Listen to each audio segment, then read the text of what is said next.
All right, and today on Seasoning the Chef, which the chef has been seasoned, and if you saw my previous video, you know just how to make the proper Bloody Maria. So tonight we're making the chocolate strawberry river brownies that I normally top with a vanilla white bean pudding. And then I top that with a honey glazed strawberry. So we have these strawberries, which my son was nice enough to cut for us here, not the way I asked him to. And I've glazed them with honey so that they sweat. Get them nice and tender. And it's about 3 tablespoons of honey. Good healthy tablespoons, you know? So 3 of those tablespoons, and I'm just going to have that sit there for a minute while we mix up the rest of this. Now, the honey glazed strawberries, I'm going to go ahead and get those going too. I did put a little bit of honey in there. And we don't want the honey to overwhelm these, any of them really.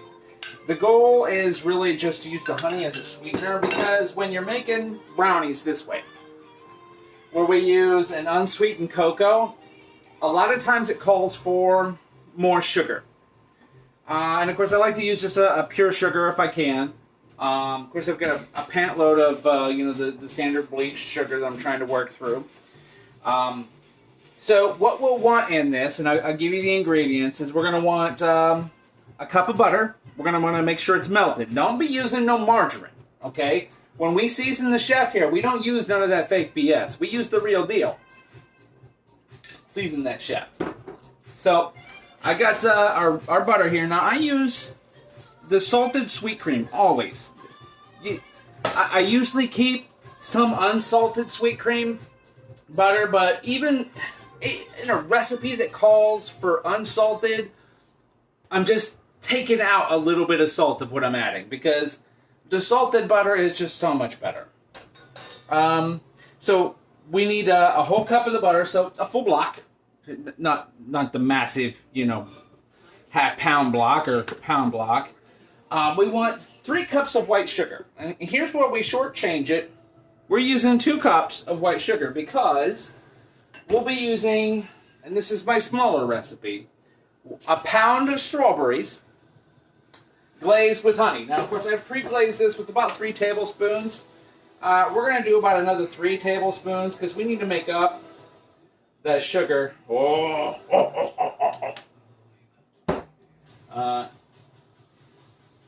So we've got that there, and those strawberries are just getting soft.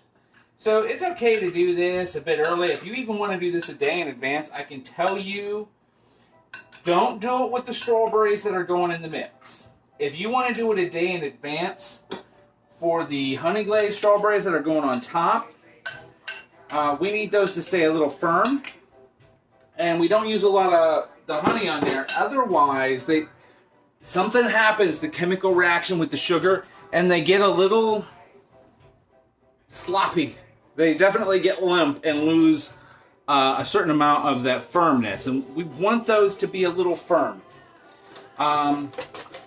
So we got a cup of butter, 2 cups of sugar. We're going to make up a cup in honey, and I always like to do anything raw and unfiltered.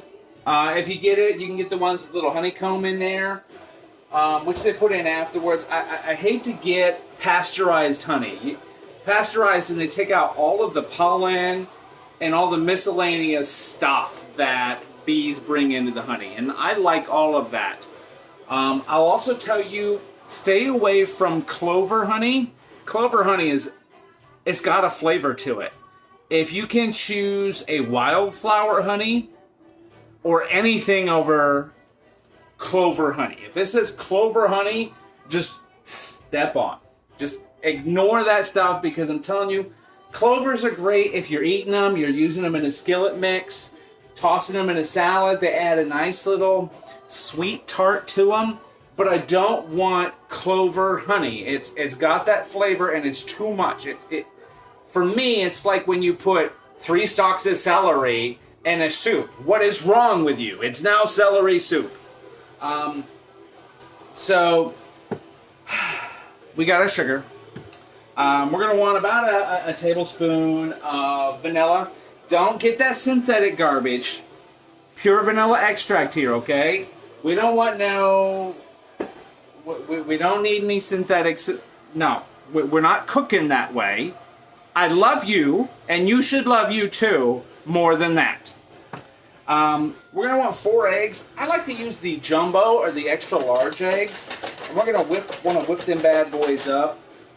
Cup and a half of flour. Now because, and that's the base recipe, but because we're adding so much wet right here, I do about 2 cups. And if you're going to forego the strawberries, you're not really following my recipe, because my recipe calls for 2 cups of flour and a pound of strawberries. So, just to point that out.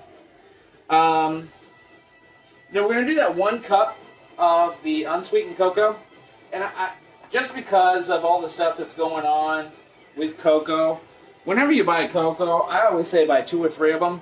It's freaking obnoxiously expensive, and it keeps going up. It's going to be like gold. So have some cocoa always in excess, because it gets more and more expensive to make this dish.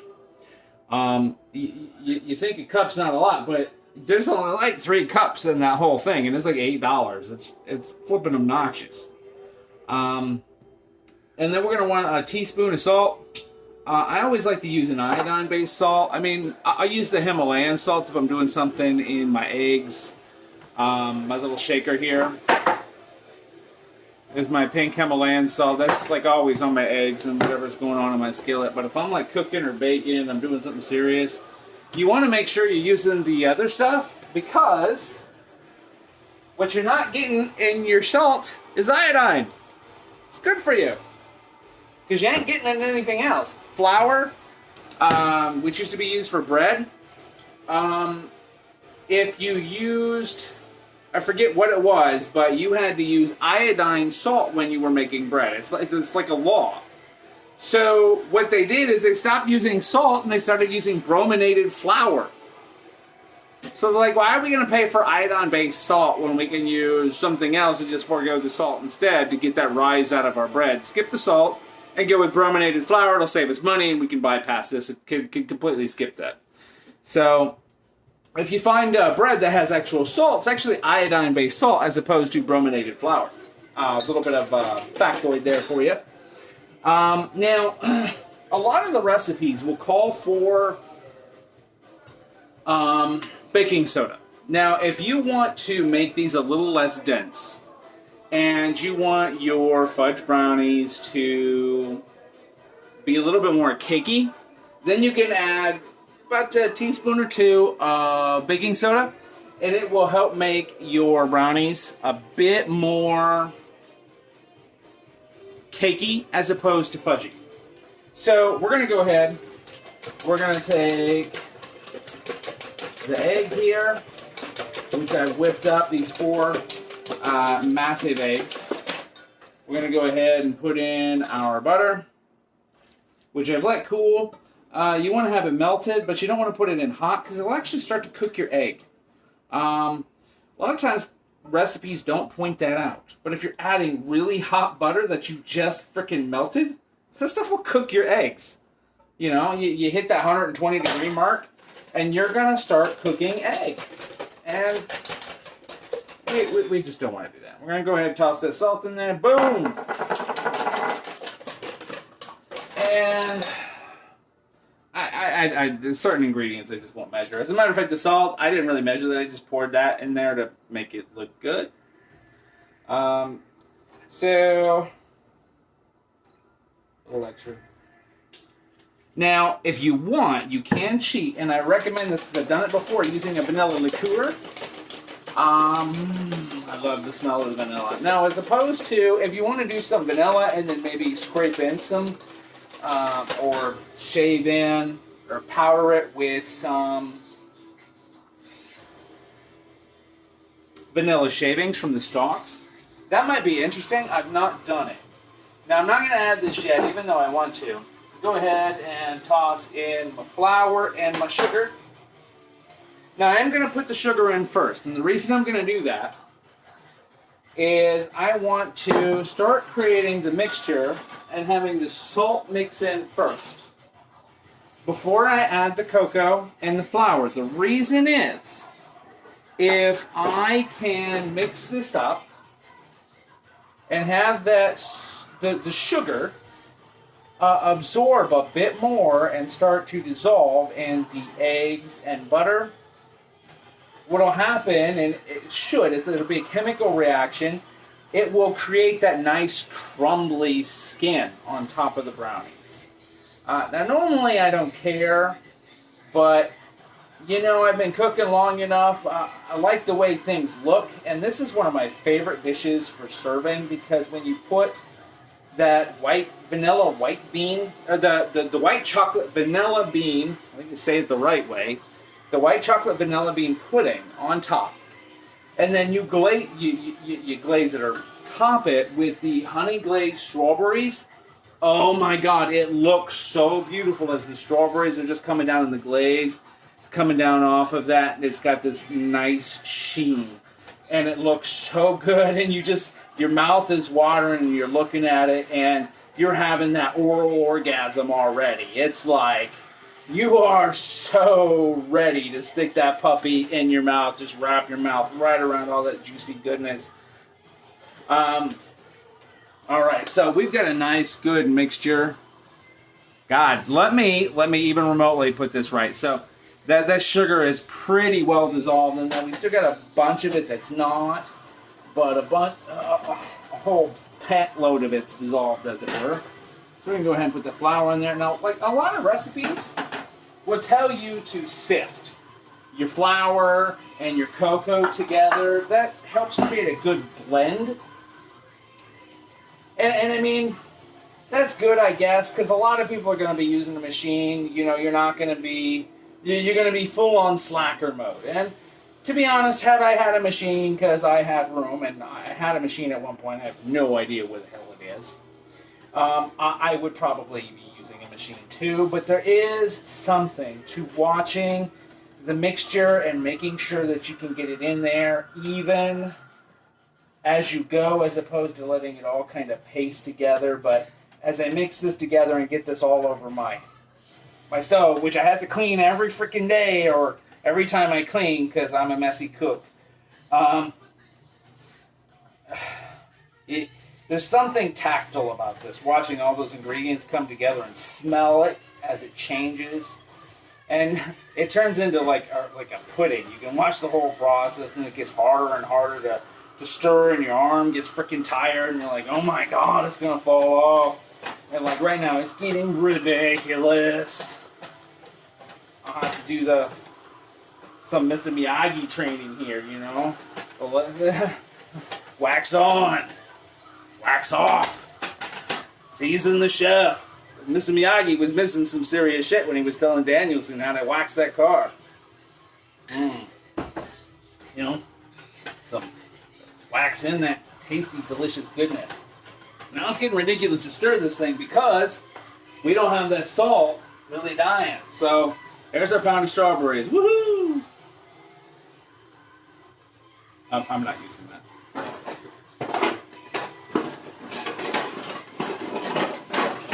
Thank you, Rachel Ray, for inventing the spoonula.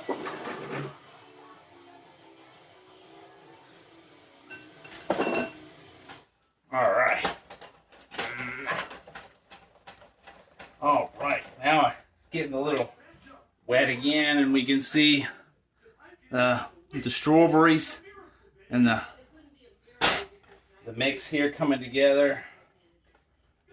Now, at this point, and you may hit a spot where you're like, man, that is just really too soupy.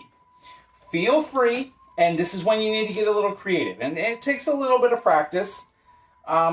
If something's a little too soupy, and you've really spent some time mixing that together, I tell you, a really soupy brownie mix, one, it's going to take a lot longer to cook.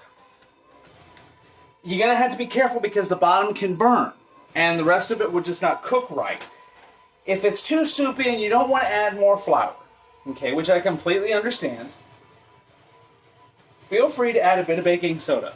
Or on the side, take just a little bit of water, and just about every chef will probably say, "What the hell are you doing? Don't listen to this guy." Mix it together with some cornstarch, right? Add it to the mix. It's gonna make it thick. And if you check out any kind of stuff you can do with cornstarch, there is a lot of adult-orientated things you can do with cornstarch and strawberries, okay? Or strawberry extract. All right. Here we go. Nice and thick. Yeah, that's about where we want it. I think just maybe a little bit more. I'm gonna use flour. I am gonna taste it first because we have to watch our flavor on this kind of business.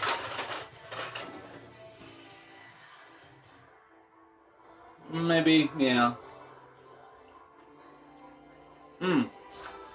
Perfect. I don't like overly sweet sweets. Which is why, I'll cut out a whole cup of sugar because we were putting in a pound of strawberries and about 6 tablespoons of honey. So maybe we got close. I don't know, but all those strawberries added a lot of wet.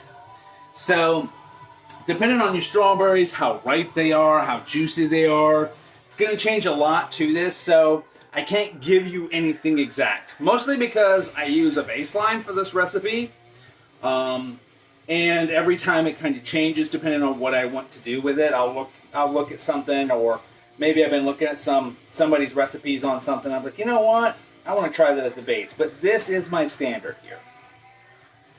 And it like I said, it's never exact. The sugar is I never go beyond 2 cups of sugar. So, grab my flour here. And this is just some all-purpose flour. I normally keep my flour, it has its own little small garbage bin, as it were. It's a little plastic bin with a lid.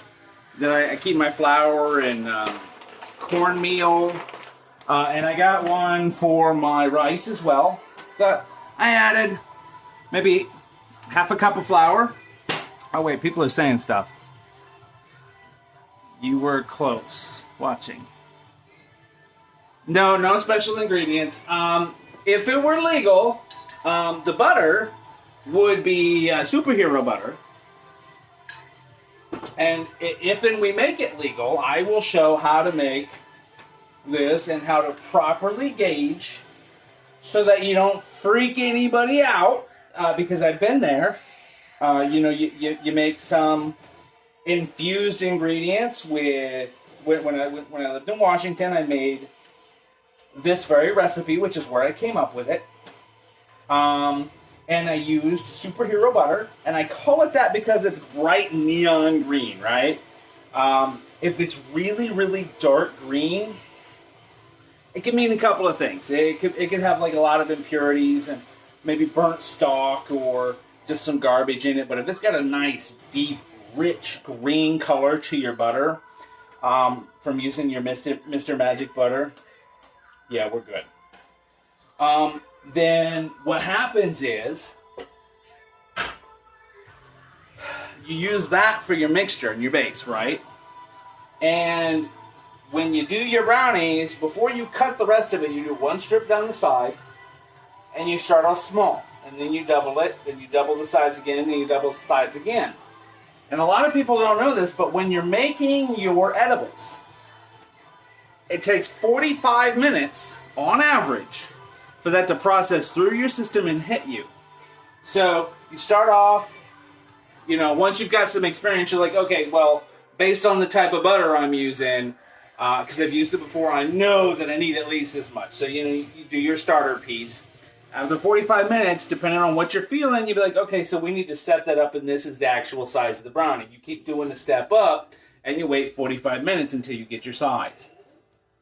That way, you don't end up doing what I did, which is, this is my son's here, which he hasn't cleaned, but you get one of those Lodge cookies like this, and here's my hand in comparison, right? It's about, 6 inches in length from here to here. So it's a 6-inch skillet. So I did one of those Lodge cookies in here, and I did it with the butter, right? I was lit for 28 days. Not 28 days, 28 hours, like straight. I was freaking out of my goddamn mind. And it's not like I was tripping or anything, but it was like I didn't want to be high that long, you know? So it is pretty rough because the whole time I'm like, oh my god, I'm so stoned and I'm not, you know, you hit a point where you're like, I just want it to be over. Now, by the way, we're using a 9x13 glass dish, and I lightly sprayed it with a coconut oil, just to make sure that we weren't going to get any real stick. And of course, we will get a little bit. What you can do is you can line your dish, if you want, with like a parchment paper, and just lightly mist that with the kind of like slippery side up. That way you can kind of like pull the whole thing out. Now, we're going to want to cook this at 350 degrees. And we're going to do that for about 20 to 30 minutes. We got a lot of wet here, so we'll probably be pushing 30, 35 minutes. A normal recipe like this, if we're doing it without the strawberries, we're going to be looking at about 25 to 30 minutes. And of course, the way you normally test this is you'll dip a toothpick in the middle there, and you'll see if it comes up, you know, if it's grabbing onto it tight, you know, don't want to let it go. Or if it comes out nice and clean. It comes out wet, you're going to have to stick it in there and warm it up a bit longer. You don't want it to come out dry, per se. But you do want to, as you're seasoning the chef, make sure that it keeps a proper amount of moisture. You don't want it like drawing up and clumps and stuff sticking to it. So our oven's good. We're going to go ahead and set our alarm here. Give us a reminder here at 25 minutes. And we're going to go ahead and put it in the oven. And we are Gucci Gabbana. I do want to thank you for joining us here. I'll go ahead and take a picture when she's all done. I've already made my vanilla white bean pudding, which is cooling off in the fridge. So we'll show the honey glazed strawberries on top of that. I know my neighbor's been looking forward to getting some of those. I just want to take a spoon of this and eat it, but I will refrain. Oh my god! I totally forgot! Fortunately, this isn't super hot yet. I can take it right back out. This is a Strawberry River. Strawberry River brownies. God. So, I'll get a natural, because I'll cheat. You know, I've not made this stuff here. This is Schmucker's Natural from Natural Sources. And if you look at the ingredients, it's only got 4 ingredients. Strawberries, sugar, fruit pectin, and citric acid. I must have grabbed like 12 different freaking jellies and jams, at least, trying to figure this out. God, I can't believe I forgot this. This is like the last thing you do. I've got this loaded in here. I've tried this at different levels, right? Of course, you want to mix this up before you start doing anything with it with a fork. Oh, I love that smell.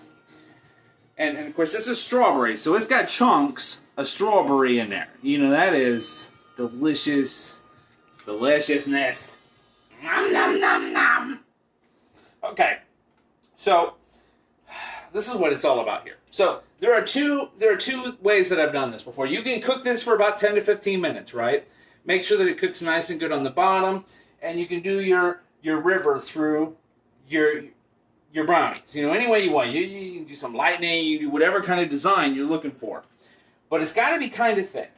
Now, I don't like the look, or I didn't like the end result when I did it after I let it cook for a little bit, because it just didn't kind of go in there like I was looking for. So what we're going to do here, and I'll move this, I got to season the chef. You know, you gotta do this regularly, otherwise you just ain't doing it right. we'll turn this so y'all can see this proper light, because there we go. See my messy kitchen counter. All right. We're gonna clump this out.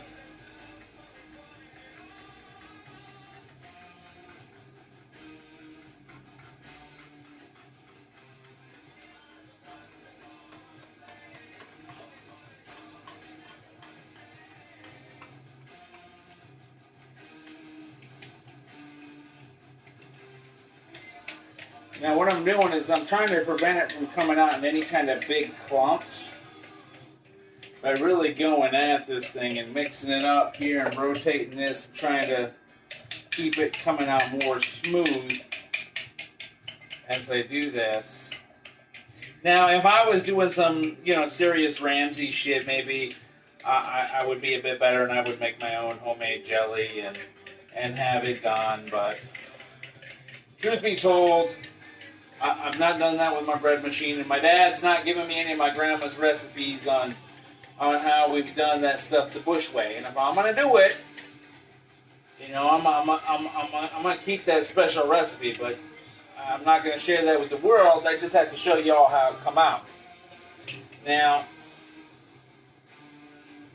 I want to be careful, but I'm gonna go ahead and join this here.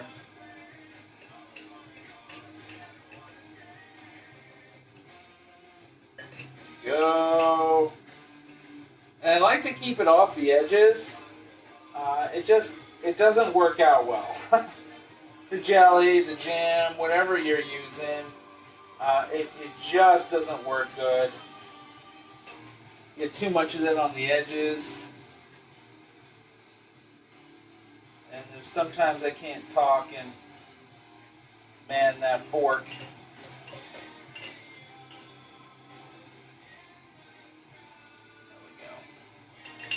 All right, so I'll bring you all over here so you can share in the tasty goodness of the visuals.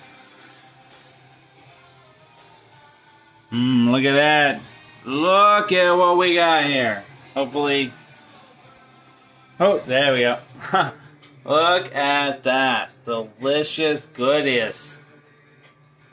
You can tell I've been drinking. I can't talk right. Okay, so thank you for joining